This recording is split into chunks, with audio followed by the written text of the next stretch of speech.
दोस्तों, क्या आप सोच रहे हो Samsung Galaxy M31s को खरीदना बिना ये जाने कि उसमें कोई कमियां या प्रॉब्लम है या नहीं? मैं इस वीडियो में 5 ऐसे कमियां या फिर प्रॉब्लम के बारे में बताऊंगा जिसको आप लोगों का जानना बहुत ही ज़्यादा ज़रूरी है अगर इस मोबाइल को खरीदने के बारे में आप सोच रहे हैं तो बिना प्रॉब्लम्स को जाने ये मोबाइल खरीदने की गलती मत करो। वीडियो को पूरा एंड तक देखो, फिर अपना डिसीजन बनाओ कि खरीदना। सभी चाहते हैं कि हम अपने नए मोबाइल जो खरीदें वो चाइनीज़ किसी ब्रांड का ना हो या फिर किसी चाइना का कोई कंपनी नहीं हो। तभी हमारे सामने आते हैं कुछ गिने चुने नाम जिसमें शामिल होता है सैमसंग। रिजल्ट तो आप आपके सामने देख ही सकते हैं कि आपको 20,000 की रेंज में आपको कुछ ऐसा दिया जा रहा है जो बाकी ब्रांड्स या फिर कई सारे ब्रांड्स आपको 1,000 या फिर 2,000 कम रेंज में आपको वही चीज़ें या फिर वही स्पेसिफिकेशन आपको मोबाइल में दे देंगे। चाहे वो कैमरा हो, चाहे वो बैटरी हो, चाहे वो इससे भी ज़्यादा प्रोसेसर, आपको इससे भी कम प्राइस में। तो शुरू करते हैं मेन टॉपिक। उससे पहले अगर आप इस चैनल पे नए आए हैं और गलती से आ गए हैं तो चैनल को सब्सक्राइब करने के साथ साथ बेल वाला आइकन दबा दीजिए ताकि मेरे नए वीडियोस आपको जल्दी ही मिल सके।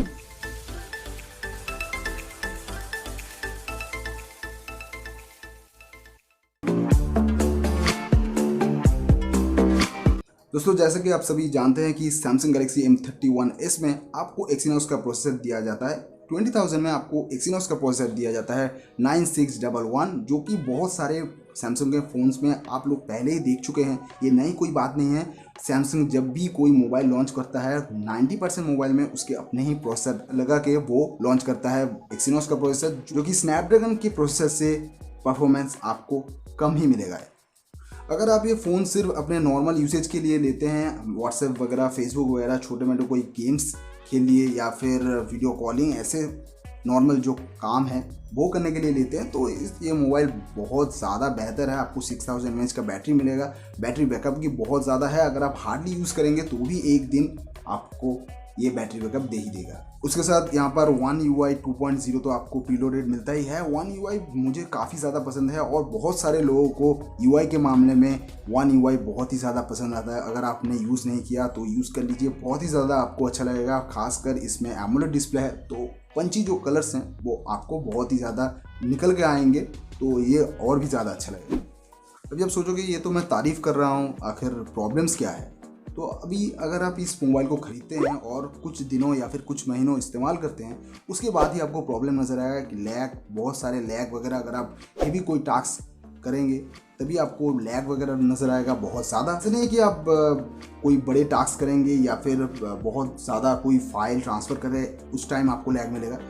कभी कभी तो आपको फेसबुक, इंस्टाग्राम जब आप स्वाइप कर रहे होंगे तब भी आपको लैग मिल सकता है, क्योंकि मैं इसको फेस कर चुका हूँ। अभी कमेंट में कुछ लोग ये भी कहेंगे कि भाई तुम्हारे पास तो फ़ोन है ही नहीं, तुम तो मतलब फ़ोटो देख के रिव्यू दे रहे हो। Samsung Galaxy A50s यूज़ कर चुका हूँ, उसमें भी सेम प्रोसेसर है Exynos 9611 और उसका परफॉर्मेंस कैसा है वो मैं बहुत अच्छी तरीके से जानता हूँ। तो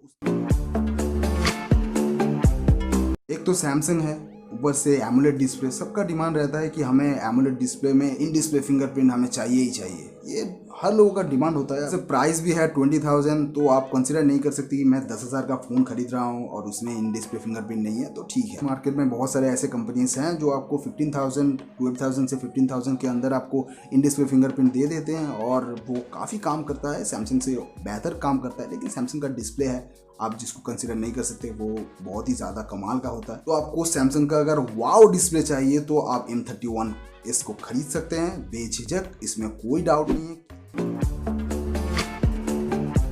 सबसे ज़रूरी बात, अगर कोई मोबाइल खरीदता है, अगर कोई ऑफिस यूज़ के लिए या फिर किसी काम के लिए खरीदता है तो वो अलग है। लेकिन अगर कोई टीनेजर या फिर कोई स्टूडेंट अगर कोई मोबाइल ख़रीदता है, या फिर मैं भी अगर मोबाइल ख़रीदता हूँ, तो मैं पहले देखूँगा कि इसमें PUBG ठीक से चलता है या नहीं, क्योंकि आजकल ये गेम बहुत ही ज़्यादा ट्रेंडिंग है। बैन होने वाला था, बैन तो नहीं हुआ, तो ठीक है। अभी अगर ये गेम आप खेलना चाहते हो, क्या आप इस M31s में PUBG खेलने के बारे में बहुत एक्साइटेड हो, तो साफ कहते हैं कि भूल जाओ। कॉल ऑफ ड्यूटी खेलना चाहते हो, वो भी भूल जाओ। फ्री फायर खेलना चाहते हो, ठीक है, आप खेल सकते हो, आपको मीडियम ग्राफिक्स में या फिर हाई ग्राफिक्स में खेल सकते हो। काफ़ी लैग वगैरह आपको मिल ही जाएगा कभी कभी खेलने के वक्त। आप 15-20 मिनट 30 मिनट खेलो, उसके बाद आप जान जाओगे कि इसमें लैग वगैरह होता है। अगर आप नॉर्मल यूज़ के लिए लेना चाहते तो बेझिझक ले सकते हो। कैमरा, बैटरी, परफॉर्मेंस आपको ठीक ठाक ही मिल जाएगा अगर आप नॉर्मल यूसेज करोगे तो। दोस्तों, अगर वीडियो पसंद आ रहा है तो वीडियो कर दीजिए लाइक, और वीडियो के एंड में मुझे कमेंट में ज़रूर बताना कि आपके विचार आचार क्या है इस मोबाइल के बारे में। दोस्तों, इन दिनों सारे कंपनीज जो है प्लास्टिक बॉडी देते हैं इंस्टेड ऑफ मेटलिक बॉडी। वो कम ही मोबाइल में आपको देखने के लिए मिलेगा, बहुत ज़्यादा जिसके प्राइस है फ्लैगशिप लेवल का मोबाइल जितने भी है उनमें शायद आपको मिलेगा। लेकिन जो स्क्रीन प्रोटेक्टर है, मैं बात कर रहा हूँ कॉर्निंग गोरिल्ला ग्लास। अब तो 5 लॉन्च हो गया। बहुत सारे आपको मोबाइल में आपको कॉर्निंग गोरिल्ला ग्लास 5 भी देखने के मिलेंगे, आगे भी पीछे भी, और इसके प्राइस जो है इससे भी कम है। तो ये एक तो एमोलेड डिस्प्ले है, एक बार गियो तो गियो। प्राइस से मुझे यहाँ पर कोई भी प्रॉब्लम नहीं है, बल्कि थोड़ा ज़्यादा ही है, मतलब थोड़ा बहुत ज़्यादा है। 1-2 हज़ार अगर कम होता तो ठीक ही होता। बस आखिर में ये कहना चाहूँगा कि कोई भी मोबाइल परफेक्ट नहीं होता, हर मोबाइल में कुछ भी कमियाँ और खूबियाँ होता ही है। आपको डिसाइड करना है कि आपके कौन कौन से रिक्वायरमेंट्स हैं, और अगर वो फिल होता है किसी भी मोबाइल में तो आप किसी भी मोबाइल को परचेज कर सकते हैं। आपको अगर गेमिंग का शौक है तो आप गेमिंग वाला फ़ोन खरीदे, अगर कैमरा का शौक है तो कैमरा वाला फ़ोन खरीदे, अगर आपको ओवरऑल चाहिए तो आप एक परफॉर्मेंस वाला फ़ोन खरीदे, आपको अगर मिड रेंज का फ़ोन चाहिए तो आप मिड रेंज का एक फ़ोन खरीद सकते हैं। ये आपके ऊपर डिपेंड करता है। M31s में बहुत सारे आपको अच्छी चीज़ें भी देखने के लिए मिलेगा। 6000 mAh का बैटरी है, 20 वाट का आपको चार्जर दिया जाता है, चार्जिंग सपोर्ट करता है। आपको 1 घंटा 48 to 50 मिनट्स में आपको फुल चार्ज करके दे देगा। अब नॉर्मल यूज़ करते हैं तो 1.5 दिन तक चलेगा, कंपनी का दावा है। और आपको यहाँ पर सोनी IMX682 सेंसर भी दिया गया है। कैमरा में 64 मेगापिक्सल का कैमरा है। मोबाइल तो काफ़ी अच्छा है, लेकिन इस प्रॉब्लम्स को अगर आप हटा दें तो मोबाइल बहुत ज़्यादा अच्छा है। तो बस इस वीडियो में बस इतना ही। मैं मिलता हूँ आप सभी के साथ एक नए वीडियो में, तब तक के लिए बाय बाय।